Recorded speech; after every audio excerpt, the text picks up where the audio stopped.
last week or the week before you were talking about mo'os, lizard spirits and goddesses.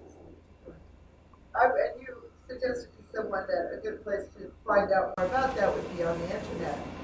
And I went out on the internet and read numerous sites, maybe 12 or 15 sites, and they, I would say 9 out of the 12, referred to mo'os as kupuas. Yes, a lot of them. Okay, now here's, you got to understand the translation of Kupua. Okay? Maui, the famous hero Maui, he was called, his name in Hawaiian would be Maui Kupua.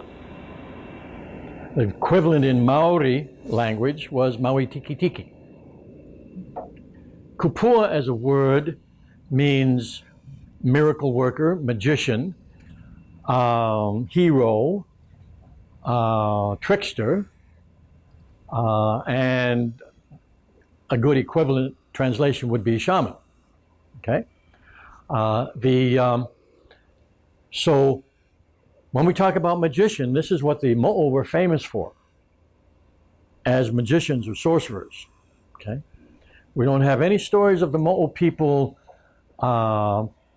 let's say, doing things like traveling to other worlds like Maui did, or talking to, or they may have talked to some animals, but not in general, of changing shape to anything other than a mo'o.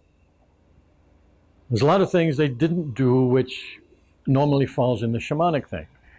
But the problem with Hawaiian is everything is context. So when you're trying to translate the meaning of a Hawaiian word, if you don't put it in context, you can never be sure what you're talking about. So again, Kupua can be used, call him Maui the hero, he's called sometimes. Or like it was called Maui the Superman, okay? Which was a good equivalent. But also there were these other aspects that Kupua could be used for.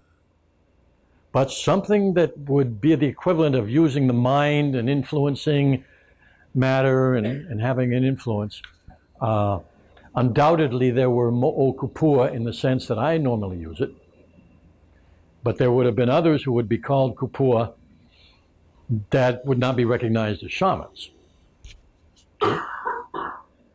We call them, and this is not in a bad sense, but sorcerers. Okay? The ones that Pele challenged. Here on Kauai, there's a story of a Kauai chief called Lohi'au. And his sister was Mo'o, a Mo'o priestess. And she and her sisters challenged Pele. Now, there was some sort of shamanic stuff going on because one of the challenges was to name the winds. And of course, Pele won. Not only did she name the winds, but every time she named a wind, it would blow. And so boats were capsizing and having problems all around the island as she went and rattled off the names of every wind. See, that's magical, where what you say or what you think influences some aspect of the world around you. Kupua, if you take it apart.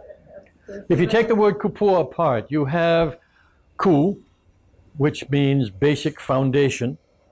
You have pua, which means flower, but it also has connotations of growth and beauty. For instance, we talk about Napua o Hawaii, and what that really means, it doesn't mean the flowers of Hawaii, it means the children of Hawaii. Okay? So these words can be used figuratively or poetically.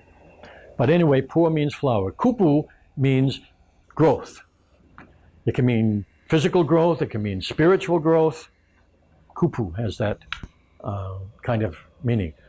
And ua has a connotation of completing something, which, again, in some context can mean to manifest.